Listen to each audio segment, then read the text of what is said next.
சங்கீதம் எழுதின புஸ்தகம் 71 9வது வசனத்தை பார்க்கும் பொழுது பக்தனாகிய தாவீது ஜெபிக்கிறார். முதிர் வயதில் என்னை தள்ளிவிடாமலும் என் பலன் ஒடுங்கும் போது என்னை கைவிடாமலேரும். ஆம், என கண்பானவர்களே, இந்நாட்களிலே அநேக முதிர்ந்த வயது உள்ள தாய் தகப்பன்மாரை பார்க்கும் பொழுது பிள்ளைகளால் வெறுக்கப்பட்டவர்களாகவும் ஒதுக்கப்பட்டவர்களாகவும் அநேகரிடத்தில் அடைக்கலத்தை தேடி அங்கும் இங்கும் அலைந்து திரிகிற ஒரு சூழ்நிலையை நாம் பார்க்கிறோம்.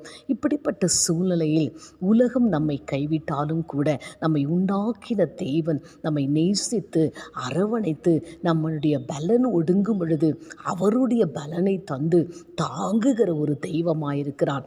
ஆகையினால தான் பக்தனாகிய தாவீது சிறு வயது தொடங்கி ஆண்டவர் மீது நம்பிக்கை உள்ளவராய் இருந்தபடியினாலே அவருடைய வயது கடந்த நாட்களை கூட ஆண்டவருடைய கரத்தில் ஒப்பு கொடுத்து, ஆண்டவரே, எனக்கு நீங்க பலனாயிருக்கணும், என்னை தள்ளிவிடக்கூடாது, என்னை கைவிடக்கூடாது, எல்லா சூழ்நிலையிலும் என்னை காத்து கொள்ள வேண்டும் என்று ஜெபிக்கிறான். எனக்கு அன்பான தேவ பிள்ளைகளே, நீங்களும் நானும் கூட நம்முடைய நாட்களை ஆண்டவருடைய கரத்தில் ஒப்பு கொடுத்து நாம் ஜெபிப்போம் என்று சொன்னால் தேவன் நம்முடைய நாட்களை பொறுப்பெடுத்துக் கொள்ளுவார். கர்த்தர் நமக்கு புதிய பலனை கொடுத்து நம்மை ஆசீர்வதித்து நடத்துவார்.